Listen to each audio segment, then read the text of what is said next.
¿Qué tal? Bienvenidos nuevamente a Trascendi. Mire, aquí siempre procuramos hacer entrevistas en donde le sean de utilidad precisamente para usted. En esta ocasión vamos a tratar la mediación. ¿Qué es la mediación? ¿Para qué le sirve? ¿Cómo aplicarla? Bueno, todo esto y mucho más será lo que habremos de despejar a lo largo de esta charla. ¿Con quién? Bueno, pues hemos invitado a un mediador muy connotado en nuestro país. Él radica en Nuevo León, en Monterrey, Nuevo León, y es una persona que seguramente le va a despejar muchas de las dudas que usted tiene o pudiera tener. Él se llama Rafael Lobo Niembro. Acompáñenos, creo que va a estar muy interesante. Vamos con él.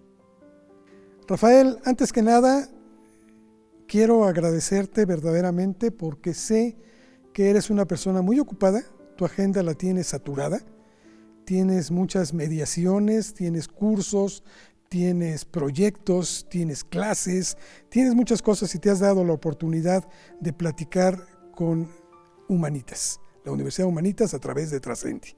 Y yo te agradezco mucho de veras esta situación. Mira, yo quisiera empezar con esto, hablando de mediación, porque yo tengo muy presente el caso que nos ponía como ejemplo de por qué era necesaria la mediación. Un hombre que yo aprecié mucho, que yo quise mucho, don Abel Villicaña Estrada, el cual él comentaba una breve reseña de algo, si me permites te la planteo y a partir de ahí empezamos. Él decía y ponía como ejemplo que había un vecino 1 y un vecino 2. El vecino 1 tenía un perro que se la pasaba ladrando todo el tiempo. El vecino 2 escuchaba los ladridos día y noche. Estaba fastidiado verdaderamente de todo el día estar oyendo ese ruido. Un buen día, después de haber reclamado tanto, va más fuerte a hablarle al vecino 1, pero esta vez lleva una pistola. Y entonces la toma y dispara y lo mata. Pero mata al vecino, no al perro. ¿Cuál es la moraleja de todo esto? El vecino 1 está en el panteón. El vecino 2 está en la cárcel. El perro sigue ladrando. Y con esto quiero empezar porque la mediación es algo que nos permite, por medio de la cultura de la paz, creo yo, alcanzar soluciones verdaderas y no parciales.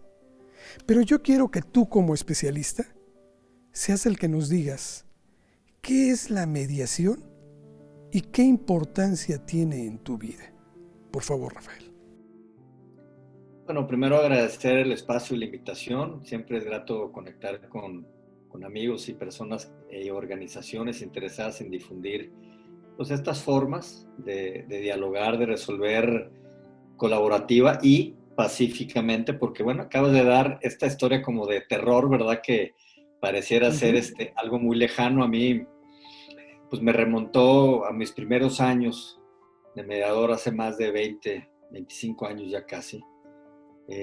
Porque mi origen viene siendo en la comunidad, es decir, yo empecé esto en una municipalidad y literalmente eran casos así, como de perros, que pueden empezar, nos podemos empezar a reír un poco al principio, pero puede terminar en lágrimas, o sea, puede terminar muy mal este tipo de asuntos.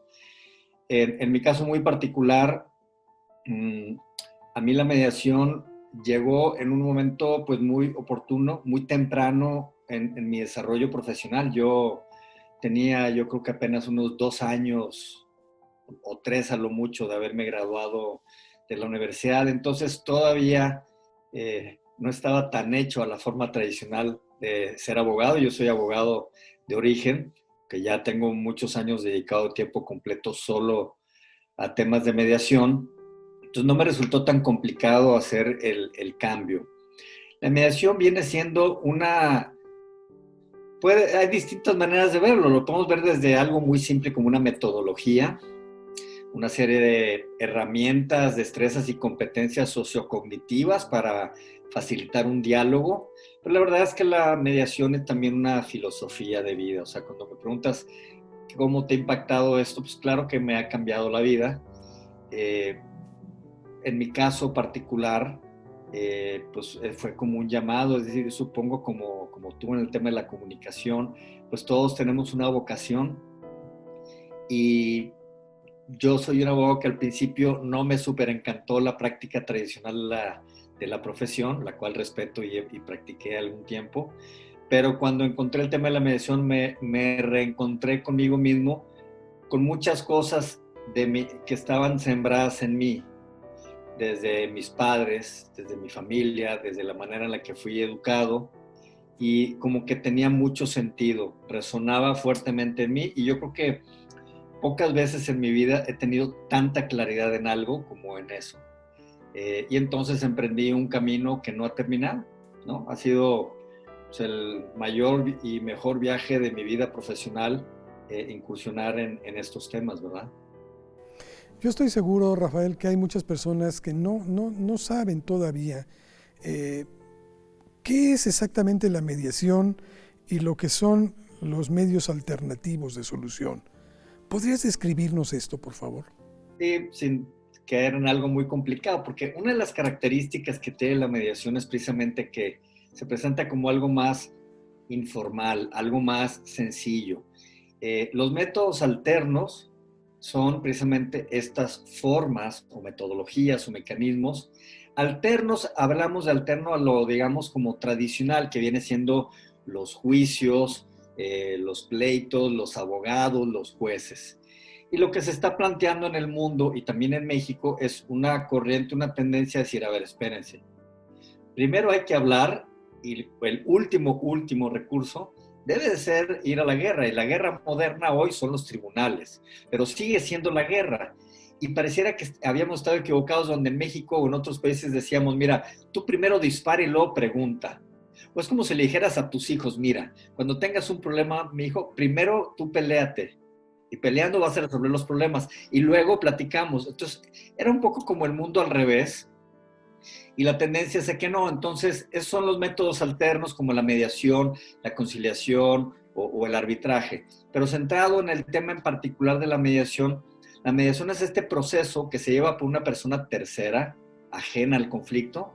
Esta persona debe de cumplir o honrar ciertos principios como ser imparcial, no puede estar a favor o en contra de alguna de las partes. Debe mantenerse de forma neutral, es decir, no puede imponer sus ideas, sus criterios o soluciones a las personas y los va llevando o conduciendo en un proceso de diálogo, de una negociación colaborativa para que las partes mismas rescaten su capacidad y su posibilidad de la autocomposición, de ellos mismos resolver.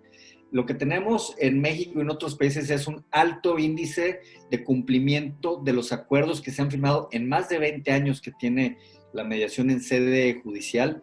Ni el 5% de esos convenios han regresado a un tribunal para pedir que se ejecuten por incumplimiento.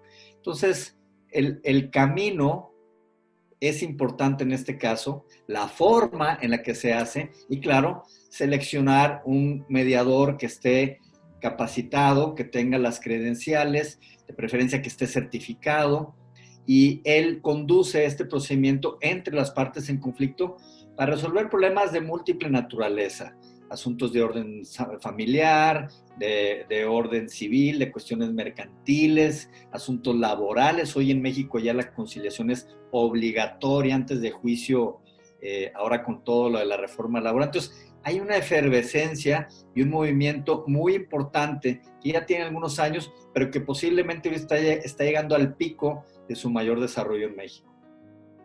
Oye, Rafael, yo sé que la mediación pues es ancestral. Incluso grupos aborígenes se cuenta que se reunían en torno a alguien y se pasaban una piedrita, ¿no? Y el que la tenía era el único que podía hablar y los demás escuchar simplemente, y al término se llegaba a una solución. Esa a lo mejor era una situación muy arcaica ya Supongo que ahora con la mediación, obviamente estas situaciones cambian, hay metodologías, hay la ciencia misma que se aplica a la misma, pero ¿cómo llega todo esto a México, a nuestro país, que realmente tenemos muy poco de estar caminando sobre esta cultura de paz? Pues yo creo que en parte has dado en el clavo, es decir, sí tiene que ver con un tema histórico. Entonces, vamos a hacer una historia larga, corta, ¿verdad? Porque el tema es, como es tú, Por muy favor. ancestral. O sea, no estamos descubriendo el hilo negro, no es algo completamente nuevo, pero como bien lo mencionas, se ha agregado cierto estudio, cierta ciencia, cierta metodología, y eso ha hecho un cambio a hacerlo de manera, digamos, empírica o artesanal, a hacerlo de manera profesional, con conocimiento. El origen que tenemos nosotros, evidentemente, se remonta hasta Roma, es decir, Roma antes del imperio tenía un personaje conocido como el Magister Gentis, que era a quien acudían las personas para resolver sus asuntos antes de ir ante la representación de autoridad que tuvieran ese entonces. Eventualmente, claro, con el imperio y todos los países que fueron alguna vez parte del imperio romano, entre ellos la península ibérica, Roma creó instituciones, creó leyes y creó costumbres. Y estas fueron pasándose de siglos en siglos, cuando es el tiempo de la colonia, el descubrimiento de América y la colonización por parte de la corona española, traían los modelos del derecho romano. Y encontramos en México como documento histórico la Constitución de Cádiz de 1812 y eventualmente la de 1824, cuando terminó el movimiento insurgente de independencia. Estas constituciones repetían lo que venía del derecho romano, es decir, decían que las personas no podían entablar una demanda si no agotaban la instancia de la conciliación. La conciliación era obligatoria en México en aquellos años. Y lo que estamos haciendo ahorita, creo yo, es como un rescate, un reconocimiento de una tradición ancestral nuestra, que se fue desdibujando, se fue perdiendo en el tiempo, en los años. Creo que nos complicamos demasiado la existencia y yo creo que las personas cuando nos perdemos regresamos a lo básico, como dicen los gringos, ¿no? Back to basics, o sea, de regreso a lo elemental. Esto es regresar a lo elemental y hoy ante la situación que estamos viviendo de COVID y el cierre prácticamente de casi un año de los tribunales para hacer justicia, esta es una oportunidad inigualable para pues, maximizar y potencializar las bondades y los beneficios que ofrece la mediación. ¿Dónde y quiénes son aquellos que imparten la mediación, Rafael? Bueno, ha habido principalmente varios movimientos. De lo más temprano, podemos decir que, por ejemplo, a principios de los 90, cuando se firma el primer Tratado de Libre Comercio de América del Norte, entre Canadá, Estados Unidos y México, tenía contemplado un capítulo de solución de conflictos para asuntos comerciales internacionales. Los compromisos trilaterales que hicieron esos países en aquel entonces sobre ciertas modificaciones y cambios a su legislación para dicho tratado tenían que ver con temas de métodos alternos, entre otros. Entonces, por ejemplo, México adopta en el 93, en el Código de Comercio, un capítulo de arbitraje comercial que es una copia de la Ley Modelo de Naciones Unidas para el Arbitraje Internacional Comercial. Entonces empieza a girarse y cuando se habla de arbitraje normalmente viene aparejado siempre el tema de la mediación. Entonces creo que empezó con una influencia de corte internacional comercial para dirimir conflictos entre países y eventualmente un tema del Estado mexicano en los intercambios que tiene con otros países, donde solicita apoyo y todos conocemos el Plan Mérida u otras iniciativas que ha habido en México, donde han existido estas influencias principalmente norteamericanas. Hubo fondos de la embajada, todavía existen fondos del gobierno de los Estados Unidos para temas de impartición de justicia, el tema de los juicios orales en su momento, ahorita la implementación de la reforma laboral y en algún momento dado el enfoque en tribunales para que estos crearan sus leyes, abrieran sus centros de mediación y hoy prácticamente de aquel proyecto para la mediación en México de la barra de abogados de los Estados Unidos del 2001 al 2006, se trabajó en aquel entonces en 18 estados de la República. Hoy casi todos los estados de la República tienen una ley o tienen un centro en sede judicial. Un segundo movimiento muy contemporáneo a ese es el de las fiscalías, cuando en el 2008 se crea el nuevo sistema penal acusatorio y este tiene en su diseño una composición importante para que no lleguen hasta el final del proceso y se vayan bajando o se vaya desarticulando el proceso con las distintas salidas alternas al proceso penal acusatorio. Una de ellas, las salidas alternas como es la mediación y la conciliación en materia penal. Y entonces las fiscalías empiezan a dar estos servicios a través de hace pocos años con esta reforma al sistema penal y la más reciente que acabamos de mencionar, precisamente la reforma constitucional al artículo 123, donde obliga a ir a los procesos de conciliación laboral antes de ir a los nuevos tribunales que se van y se están generando en los estados, en los poderes judiciales para impartir justicia en materia laboral. Si te fijas, el desarrollo ha sido muy amplio, muy grande, y principalmente con esas instituciones del Estado.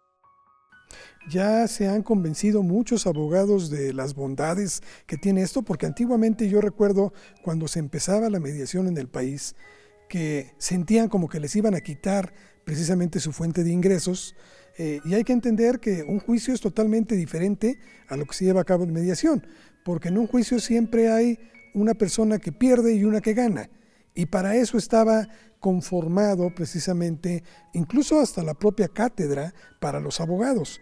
Y con la mediación viene a cambiar porque hay un equilibrio, precisamente porque la decisión la toman ellos. Entonces, no sé cómo se encuentren ahorita los abogados en esta materia, porque creo que muchos de ellos incluso han incursionado en la mediación, especializándose en la misma. Bueno, es que yo creo que por naturaleza, una de las primeras personas con las que acude a veces la gente cuando tiene un conflicto es con su abogado, busca un abogado. Entonces siempre van a llegar primero con ellos, no que con nosotros. Entonces, hemos desarrollado pues, una alianza y una relación que ha costado trabajo y tiempo. Creo yo que es un proceso que he observado no solo en México, pero fuera del país, y no ha habido lugar en el mundo donde esto no se le haya podido dar la vuelta a la tortilla. Es decir, inicialmente es como tú dices, parece ser como una amenaza, como algo que viene a sustituir o incluso hasta señalar o criticar a un sistema de justicia, y no ese es el tema. Entonces, el tema tiene que ver con los jueces, tiene que ver con las autoridades, tiene que ver con los abogados litigantes. El cambio se está dando, como lo dices tú, hoy cada vez más escuelas de derecho que forman abogados, por ejemplo, ya en su currícula incluyen estas materias. Ya existen algunos años de empezarse a hacer concursos estudiantiles de prácticas de mediación, el concurso nacional de mediación que han hecho algunas universidades o la barra de abogados de los Estados Unidos en México, que hemos colaborado con ellos durante 5 años. Y claro, los abogados que empiezan a darse cuenta que de alguna manera también en algunos de los casos pueden llevar a sus clientes para resolver más rápido, ahorrarle también tiempo y dinero a su cliente, teniendo a cambio un cobro más rápido de sus honorarios y un cliente satisfecho que va a querer regresar con el abogado que le resolvió, no con el abogado que lo tuvo pues prácticamente secuestrado en el proceso durante 2, 3, 4, 15 cuántos años, y pareciera ser que estaban disasociados algunos abogados de los objetivos de sus clientes. El cliente lo que quiere es resolver de la mejor manera, más rápida, más económica. Y en algún momento algunos pudieron haberse perdido de esa premisa. Abogado viene de abogar. Abogar significa ver por, es el que ve por. O sea, la tarea original del abogado era resolver conflictos, no extenderlos, o multiplicarlos o prolongarlos. Entonces, vemos que ya llegan más abogados a la mediación que ellos por su propio pie. Lo que va a ser un hit es la tendencia internacional y un regreso histórico a 1824, o sea, el requisito de procedibilidad que ya tenemos en el 123 en materia laboral y que seguramente en poco tiempo se llevará con ciertas reformas a la materia civil, es decir, que sea obligatorio antes de entablar una demanda agotar esta instancia y solamente aquellos que lo hayan intentado y no hayan resuelto, que vayan ante un juez. Porque al Estado le cuesta mucho dinero y a la sociedad los juicios. En el Estado de Jalisco, el promedio de gasto para el Estado de Jalisco de un juicio, es decir, lo que te cuesta todo el personal que tienes en un juzgado, los promedios que sacan, te cuesta 33,000 pesos un juicio. Y a veces la gente está peleando por menos de eso. ¿Me explico? Claro. Entonces es una locura, más lo que le cuesta a las partes, obviamente, de estar pagando gastos de juicio, abogados, copias certificadas, etcétera, etcétera, ¿no? Entonces sí tenemos una justicia realmente muy cara y lamentablemente no es accesible para todas las personas. En este país hay personas que no cuentan con los recursos para pagar un perito, para pagar ni siquiera las copias certificadas de un expediente. Y eso es una injusticia de entrada. Claro. Rafael, tocaste un tema que se me hace muy, muy importante, que es la brevedad que se tiene para una resolución. Porque con todos los juicios abreviados que ahora ya estamos en varias materias en el país, la mediación sigue todavía teniendo periodos más cortos de resolución y salen como amigos, como compañeros, o sea, tuvimos un altercado, pero a final de cuentas aquí estamos, decidimos caminar juntos, ahí muere y cada quien por su lado. ¿Cómo ha sido la respuesta que tú notas en la ciudadanía?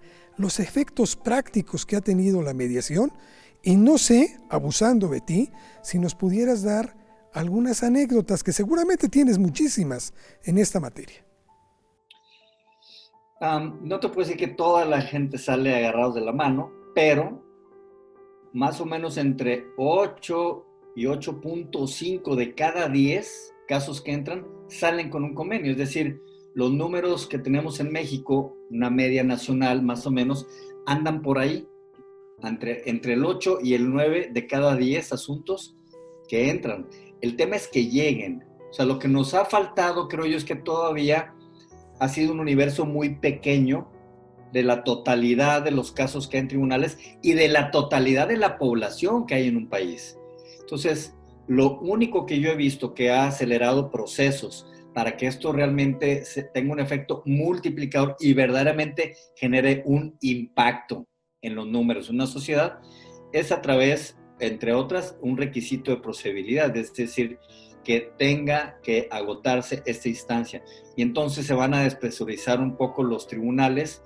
También es cierto lo que mencionas, las partes es difícil que comprendan qué es la mediación casi hasta que la vivan. Es decir, uno les puede platicar y vender los conceptos, pero son de esas cosas que solamente viviéndolas las vas a entender. Aquellos pocos que lo han vivido hasta hoy reportan altos niveles de satisfacción. Es decir, las encuestas de salida de servicios que se han hecho en estos lugares indican incluso números más altos de satisfacción que el número de acuerdos que se firman. Es decir, si tienen un 80-85% de convenios, pero el 96%, por decir algo, dice que recomendaría ese proceso a otra persona, que está satisfecho con el servicio, quiere decir que hubo personas que no resolvieron y a pesar de no resolver, reconocieron que esta era una mejor opción para hacerlo. Más allá que fuera posible o no posible, porque hay conflictos que no es el momento o no es el tiempo o no están preparadas las partes. Y al menos se puede intentar, no te pueden obligar a ponerte de acuerdo, pero al menos sí para intentarlo. Y yo creo que nos estamos moviendo en esa dirección.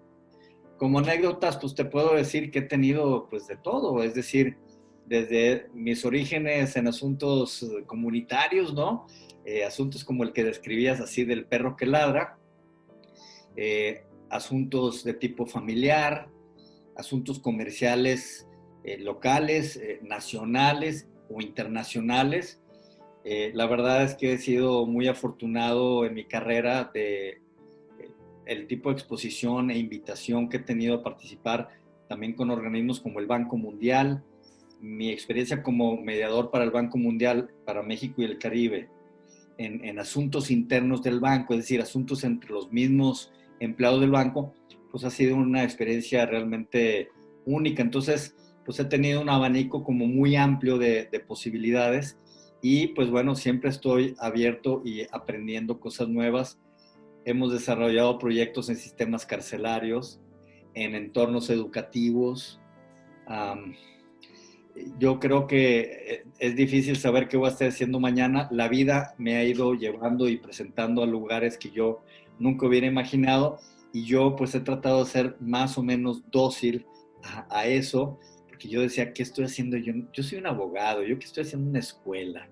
¿O qué estoy haciendo en un sistema carcelario? Y bueno, a mí me invitan, hago lo mejor posible, me documento y hay experiencias muy interesantes donde la gente ha resuelto, donde las personas han encontrado un sentido a alguna pérdida, alguna situación de conflicto e incluso a pacificar entornos escolares, pacificar entornos carcelarios. Creo que nos da la esperanza que si podemos pacificar en un entorno tan complicado como es una penitenciaría, creo que podemos pacificar cualquier otro lugar y este país le urge que lo pacifiquemos.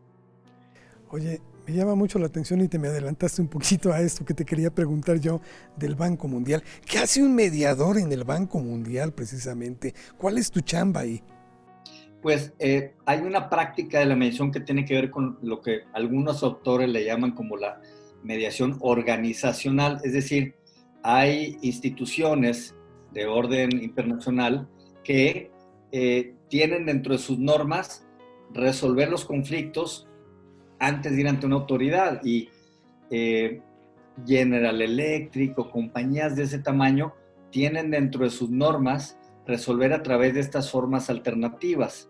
Precisamente en el Estado de México estamos colaborando con la Secretaría del Trabajo para generar una red de servicios públicos y privados de conciliación laboral. Es decir, en situ, en el lugar donde se dan los conflictos, que ahí se atiendan y ahí se resuelvan. O sea, es todavía un paso atrás o antes preventivo que ir ante una autoridad, porque al final no existe autoridad o presupuesto suficiente para la carga y la cantidad de asuntos que se pueden llegar a generar, y por eso qué mejor que en un sindicato, en una empresa, en una cámara de comercio, puedan resolver las personas que ahí están involucradas. Y el Banco Mundial es una organización eh, emanada de Naciones Unidas, es decir, son organizaciones que no le aplican las leyes de ningún país en el planeta, es decir, es como un país autónomo, tiene su propio sistema interno de justicia. Un trabajador en México que trabaja en el Banco Mundial, por ejemplo, renuncia a sus derechos laborales en México. Aunque sea un derecho irrenunciable, pues no le aplica. Entonces, como un órgano en ese sentido un poco atípico a lo que estamos acostumbrados, el Banco Mundial tiene una serie de salidas alternas, de métodos alternos para resolver conflictos laborales internos. Ellos no pueden acudir a una junta de conciliación o arbitraje o a un poder judicial de un país. Okay. No les aplica la norma ni la jurisdicción de ningún país. Entonces, ellos tienen su propio sistema de gobierno, de legislar y de impartir justicia. Tienen un sistema interno de justicia y nosotros formamos parte de eso como externos. Es decir, yo no soy un empleado del banco, sino somos mediadores regionales en varias partes del mundo que nos contratan por acto y ahí damos algo de capacitación, atención breve del conflicto y claro, mediación a veces en asuntos de tipo laboral y de convivencia que sean como en cualquier otro lugar, ¿verdad? Oye, Rafael, en las escuelas, en las universidades, hace un rato nos comentabas que muchas de ellas ya han incorporado.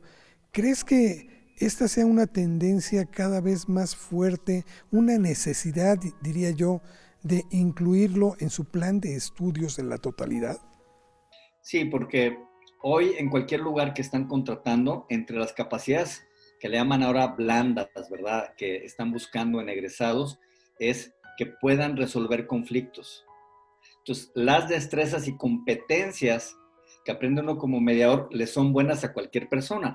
Más allá de si te vas a dedicar un día o no a ser mediador o conciliador, saber dialogar, saber negociar colaborativamente, a todos nos va a convenir. Entonces, este tipo de competencias sociocognitivas que deben desarrollar no es algo exclusivo de una profesión, es algo de las personas. Las personas generamos y vamos a enfrentar una serie de conflictos durante el resto de nuestra vida.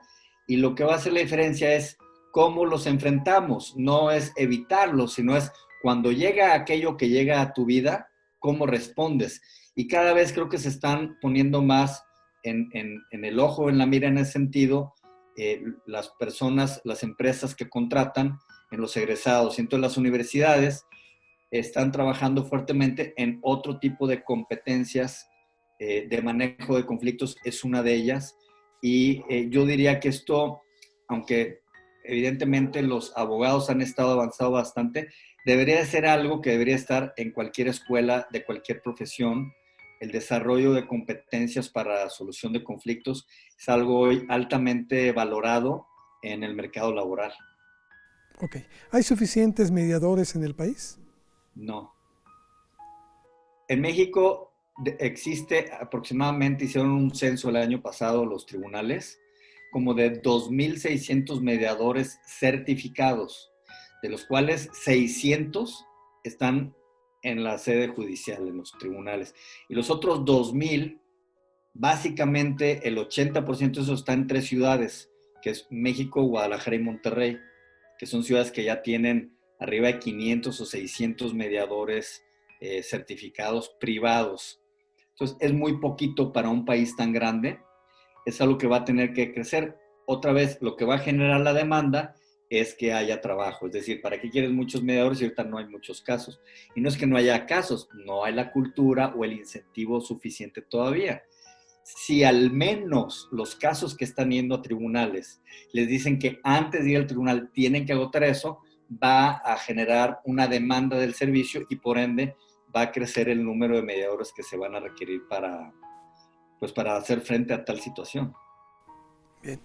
Rafael, ustedes están, digamos, y perdón la comparación, pero están a lo mejor picando piedra para tratar de tener un mundo en más paz, en tranquilidad, en demostrar que la violencia, a final de cuentas, no conduce a nada. Lamentablemente, en nuestro país creo que se aprecia de una forma urgente esta necesidad. Por eso mismo, yo quiero que tú me describas para ti qué significa trascender con toda esta labor que ustedes hacen. Pues mira, así como una definición no se me ocurre, más bien es algo que fui aprendiendo. Yo creo que todos tenemos una misión en esta vida, tenemos un llamado, tenemos una vocación y tenemos talentos. Y un día vamos a ser llamados para ver qué hicimos con ellos. Yo creo que aquí todos tenemos algo que hacer en el mundo de la mediación. Aportamos distintas cosas. Por ejemplo, a los que son buenos pues, para hacer leyes, bueno, pues son importantes hacer las leyes.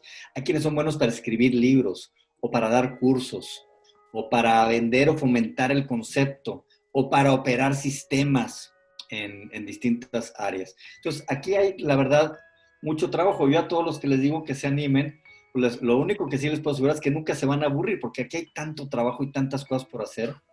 Y sí, antes de ser mediador, pues 22 años de mi vida fui scout. Y una vez que eres scout, dicen que eres scout toda tu vida, es una forma de ser. Y yo creo que uno va aprendiendo a trascender a través de los demás, no la forma clásica de que, bueno, claro, trasciendo a través, por ejemplo, de mis 2 hijos o de mi familia, pero una manera diferente de trascender es a través de hacer el bien a los demás. Okay. Y yo creo que una parte de nosotros se queda ahí con ellos en cada caso, en cada mediación, en cada curso, en cada clase, en cada encuentro.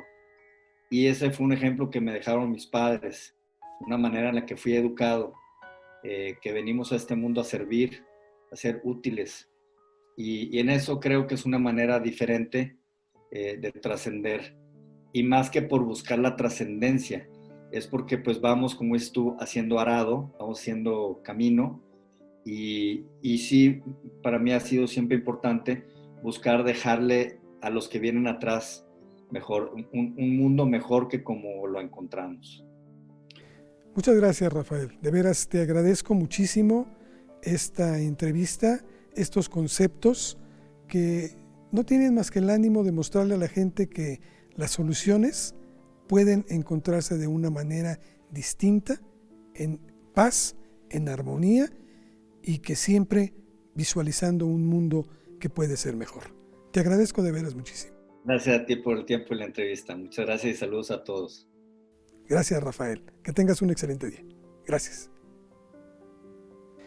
Pues este fue Rafael Lobo, que seguramente a usted le movió el tapete en muchas cuestiones, porque lo que buscamos es precisamente que esto llegue a lo más íntimo del ser, y es buscar justicia, sí, pero con paz, con armonía, a la que todos tenemos derechos. Gracias. Esto fue Trascendi.